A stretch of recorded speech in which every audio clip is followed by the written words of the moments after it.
पत्रिकेमध्ये नावं येत नाहीये, पत्रिकेवरून नावांचं म्हणजे झाला निबंधन पत्रिका ज्या येतात तर या सगळ्या संदर्भामध्ये अगोदर तुम्ही माहिती मला रात्री पत्रिका आली, पहिली आली त्याच्यात सगळ्यांची नावं होती.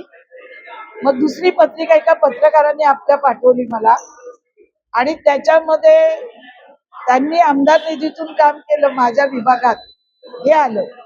आता माननीय मुख्यमंत्र्यांनी सांगितलं ते तुमच्या विभागात पैसे देऊच शकत नाही, पण मला तर वाटतं जाणीवपूर्वक त्या पत्रिकेत टाकून वाद निर्माण करण्याचा प्रयत्न करण्यात आलेला आहे.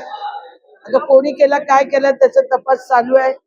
सकाळी मला कलेक्टर साहेबांचा ठाण्याचा फोन होता, त्यांना मी तेच सांगितलं की तुम्ही फंड कसा काय मंजूर केला. ते बोले आम्ही असं काहीच केलेलं नाही. मग ती जाणीवपूर्वक पत्रिका केली असावी जेणेकरून मला त्रास देण्याचं काम असेल. काल मी गेली पण तिथे त्यांचे सगळे नगरसेवक त्यांनी धक्काबुक्की केली अक्षरशः. मला जागा कमी होती आणि मग मी इथं पहिल्या कार्यक्रमात मी पीठ कापताना होती, दुसऱ्या ह्याच्यात मी निघून गेली.